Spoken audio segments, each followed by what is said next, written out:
देखिए, अंतिम समय का सत्संग है। कल मैं नहीं आऊँगा आप लोगों से गुरु महाराज जय ध्वनि कहवानी। इसलिए जो कोई मुंह अशुद्ध रह गया हो, जिनका मुंह नापाक रह गया हो, गुरु महाराज जय ध्वनि नहीं किए हों, ऐसी अशुद्ध मुंह वाले, नापाक मुंह वाले को पुनः मैं मौका दे देता हूँ कि एक बार गुरु महाराज की पवित्र जय ध्वनि करके अपने मुख और कर्ण को पवित्र करते हुए घर को जाएंगे। बोलिए श्री सद्गुरु महाराज की जय। अखंड मंडलाकारं व्याप्तं येन चराचरं तत्पदं दर्शितं येन तस्मै श्री गुरुवे नमः। सदा रहो संतोष में, धर्म आप दृढ़धार, आशाए का गुरुदेव की और न चित्त विचार। श्रद्धा की मूर्ति आदरणीय महात्मागण, संवेश आदरणीय सत्संग प्रेम महानुभाव, आदरणीय माताओं एवं भक्तिमती बहनों, अभी हम लोग श्री रामचरितमानस सप्तम सोपान से कागभूषुंडी जी और गरुड़ जी के संवाद को सुन रहे थे। गरुड़ जी पक्षी के राजा और कागभूषुंडी संत के प्रति मूर्ति। कागभूषुंडी जी ने कहा, महाराज किधर से आना आपका? गरुड़ जी ने कहा कि महाराज आपके बारे में जानकारी मिली, इतना अथाह ज्ञान के सागर आप कैसे बने? फिर हम आपसे पूछेंगे, बताने की कृपा करें महाराज, इतना ज्ञान कैसे हासिल किया? कागभूषुंडी जी अपने पूर्व जन्म की कथा कहने लगे। महाराज मेरा जन्म है मिथिलांचल। मिथिलांचल में एक अकाल पड़ गया था, पशु पक्षी सब मरने लगे थे, खेत बंजर बन गया था, कहीं कोई उपज नहीं हो रहा था। सारे मानव त्राहि माम करके पलायन कर रहे थे। उसी करे मैं भी भागा महाराज। मिथिलान को चढ़ के छोड़ करके मैं आ गया उज्जैन। उज्जैन में महाराज मैं मजदूरी करने लगा, चूंकि हम लोगों का कर्म तो था भिक्षाटन। शास्त्र में आया है सन्यासी को और ब्राह्मण को भीख मांगने का अधिकार है। पढ़िएगा शास्त्र स्कंद पुराण। सन्यासी को और ब्राह्मण को भीख मांगने का अधिकार है। कहा महाराज मैं भिक्षाटन करता, लेकिन अनजान जगह होने के कारण मैं मजदूरी करने लगा। या कौन जानेगा कौन? महाराज संस्कार था, मैं ब्राह्मण कुल का, पूजा पाठ करना मेरा धर्म ही था। बचपन से जो आदत बनी वह नहीं छूटा। देख लीजिए महाराज, हमारे बाबू साहब कितना माय बहन का देखिए, छोटा छोटा बच्चा है, जिद कर रहा हम दीक्षा लेंगे 10 साल 12 साल। मैं कहे अभी क्या दिल में पता है आपको, पता है आपको अगले जन्म में कौन था?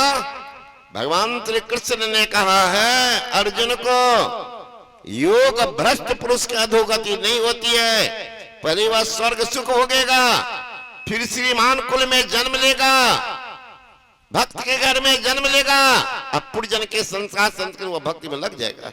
माँ सत्संगी, बाप सत्संगी, दादा सत्संगी, दादी सत्संगी, पुरजन वाला है, इसलिए वो तूफान मचा रहा है। तो 80 वर्ष का बुढ़ा बुढ़ी का अभी भी ज्ञान नहीं, अभी भी न ऐसे है, प्रार्थना कर रहा सतगुरु से, अर्जी हमार कुमार हम कते दिन रहो। 80 वर्ष के बुढ़वा से कुमारे अभी तक है ना, सतगुरु से अर्जी हमार कुमार हम कते दिन रहे। तो हमारी भाई बहन सबका अभी बच्चा है, अरे महाराज कौन जन का संस्कार है उसको रोको मत, शुभ काम की तरफ प्रवृत्त होता करने दो। कहीं गिर गया तो देखिए, महाराज मेरा संस्कार पूजा पाठ करने का आदत बनी थी, लोगों से पूछता था महाराज महाराज कहीं पूजा का स्थान है? लोगों ने कहा महाराज है। कहाँ? आगे में एक शिव मंदिर है कोई दूर पर, शिव मंदिर। महाराज मैं जाने लगा शिव मंदिर पूजा पाठ कर, रोज जाता था, संस्कार था। विडंबना थी, गरीबी, संजोग यहाँ एक महामना सन्यासी रहता था। सन्यासी का जन्मे तो महाराज परोपकार के लिए होता, वृक्ष का भाव नहीं फल भके, नदी न संचय नीर, परमारथ के कारण साधुन धरा शरीर। महाराज कई रोज हमारी प्रार्थना मेहनत जान ओ शुद्ध बुद्ध निरंजन के प्रतीक महात्मा बैठे थे। एक रोज मुझे बुला इधर सुनो, मैं गया, कहां से आते हो? मैंने कहा अमुक जगह मैं मजदूरी करता हूं। महाराज मैं ब्राह्मण कुल का हूं, आदत बनी है पूजा की, कई पूछ करके यहाँ आया। का पूजा तो करते हो, पूजा की विधि जानते हो? का नहीं महाराज, जिन इष्ट का तुम पूजा कर रहे हो वो तो स्थूल रूप है जी। प्रत्येक इष्ट के स्थूल सूक्ष्म कारण रूप होते हैं। जब तक कोई भक्त के अपने सूक्ष्म की पूजा नहीं करते हैं तब तो उनकी भक्ति अधूरी रहती है। अरे तुम्हारा पूजा तो अधूरा है। का महाराज मुझे तो पता नहीं, तो सीख लो। कहाँ जाएंगे? आप ही सिखा देंगे। महाराज महापुरुष ने मुझे दीक्षा दी, पूजा की पद्धति बताई, अंतर यात्रा करने की प्रेरणा दी। मैं बैठ करके पूजा के बाद ध्यान लगाता था। संजोग ऐसा महाराज, ये क्रम तो मेरा चालू था। एक रोज मैं पूजा कर रहा था, उसी समय मंदिर में प्रवेश कर रहे थे हमारे गुरु महाराज। मैंने सोचा जब पूजा कर ही रहा हूं, खड़ा होने की क्या जरूरत, शिष्टाचारहीन कर्म। गुरु महाराज को कोई तकलीफ नहीं, गुरु महाराज कोई तकलीफ नहीं। आ गए, लेकिन जिनकी पूजा करते शंकर भगवान की बर्दाश्त नहीं कर पाए। आवाज हुई, मंदिर माज भय नववानी, जोर से आवाज, ए मूर्ख!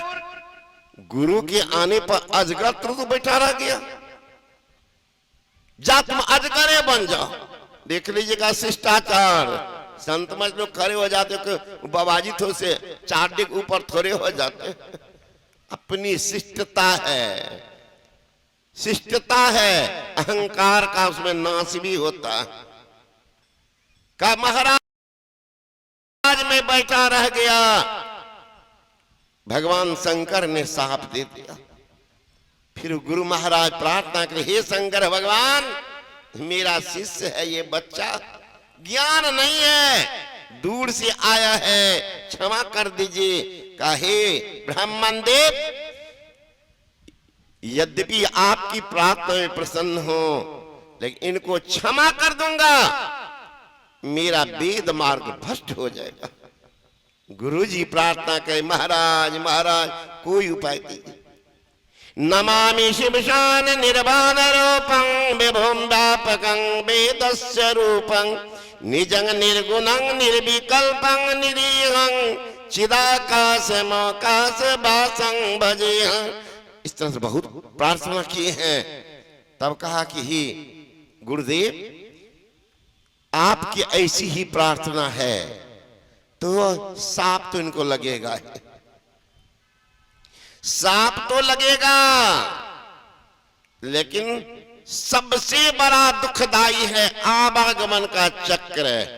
जन्मने मरने के समय पीड़ा होत अपार, हजार बिच्छू डंक सम पीड़ा होत अखबार। महाराज जन्मने के समय मरने के समय अपार पीड़ा होता है, वो कष्ट इनको नहीं होगा।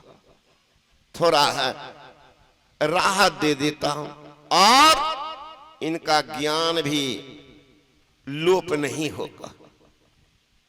यही महाराज कई जोनी में गया, अंत में ये शरीर मुझे मिला काक का।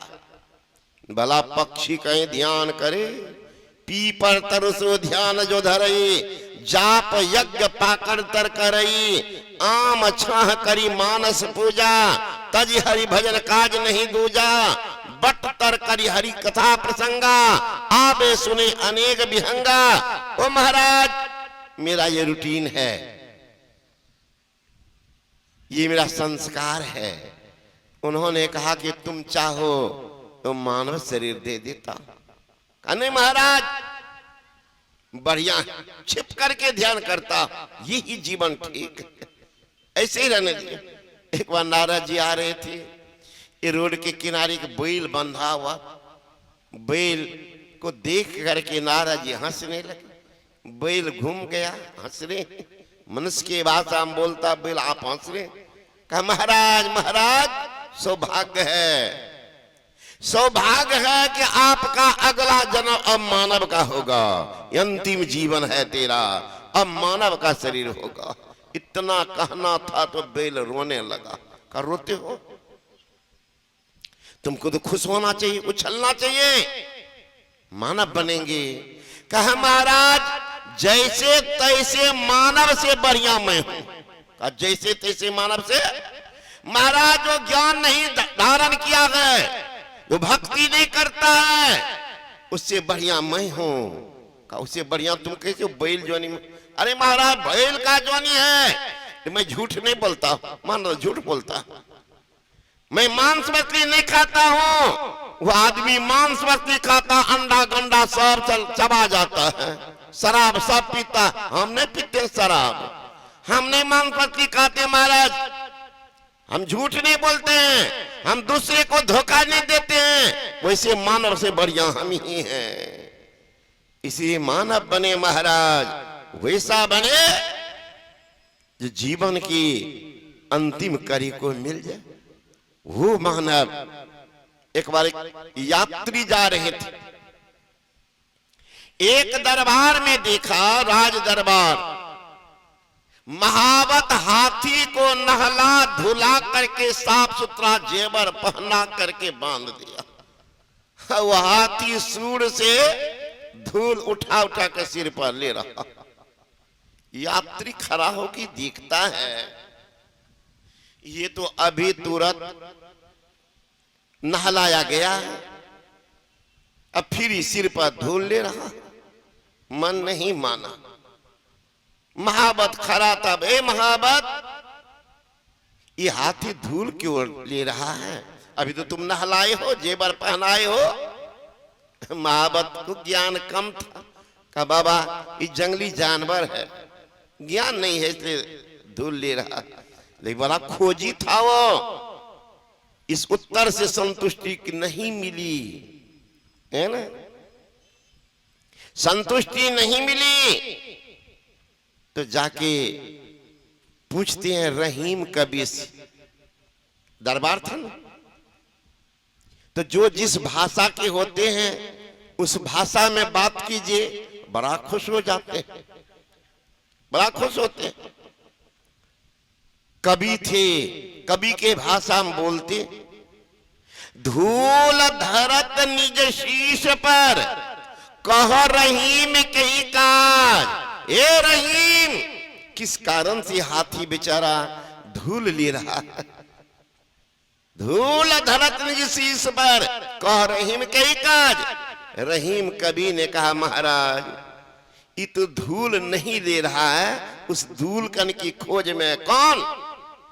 जो ही बोला धूल धरत निज शीश पर कह रहीम कही काज, उत्तर देते हैं जही रज मुनि पत्नी तरी सो खोजत गजराज। जिससे मुनि पत्नी अहिल्या का उद्धार हो गया था, वो धूलकन की खोज में आती है, कहीं सिर में लग जाते मेरा जीवन कल्याण हो जाए।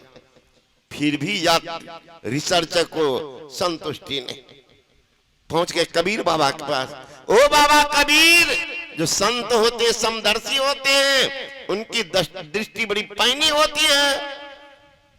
महाराज राज दरबार में बंधा हुआ था, किसी बात की कमी नहीं, फिर ये धूल क्यों ले रहा सिर पर? संत कबीर ने कहा कि धूल नहीं ले रहा, तब इस सिर को धुन रहा है। क्यों भाई? राज दुआरे बंधिया माथा धुनत गजंद। अरे मनुष्य जन्म कब पाई हो भजियो परमानंद। ये तो सिर को धुन रहा है कि मानव का शरीर कब मिलेगा कि हम भी परमानंद का भजन करें। आज उस मानव के लिए दुर्भाग्य है कि मानव का शरीर है, 80 वर्ष का उम्र है, अब बुढ़वा बुढ़िया अभियोग को मारे है, दीक्षा भी नहीं। सतगुरु से अर्जी हमार, वो कितना कपार धुनेगा, वो कितना कपार धुनेगा। एक व्यापारी के घर पर एक हाथी था। संजोग उस घर की एक बच्ची आवे, छोटी सी 5-7 साल की बच्ची आ जाए, हाथी के आगे में खाने दे दे और 2 जूता कपार पर दे दे। क्रम चलता लो, तो बच्चा है, अब बच्चा भी बड़ी हो गई है, फिर भी क्रम वही उसका, रे खाने दे दे 2 जूता दे। उनके पिता ने, व्यापारी ने पूछा, ज्योतिषी से बुलाया, महाराज जरा बताइए क्या कारण है? ये बच्ची खाने तो देती है, ये खाने देती है, क्या अपमान कर? किसी को खाने दे दिया, थाली छीन ले तो क्या कहेगा, बड़ा सामान दिया। ये दे देती है, 2 जूता दे देती। ज्योतिषी जब गणना करते हैं, जन टिप्पणी देखते हैं, सब कुछ का महाराज जुल्म है का क्या? ये हाथी जो है इससे पहले जन्म इस लड़की के पति थी। ये लड़की दीक्षित थी महाराज, ध्यान भजन करती थी, तो अभागा कहीं साबे पी पा करके 2 जूता देते है ना। अपना तो रह गया जैसे तैसे, परिणाम ये अभागा मानव से बना है हाथी। लड़की तो पुरजन की संस्कारी है, देख लीजिएगा संस्कार इनका, ये तो भक्ति मत बनेगी।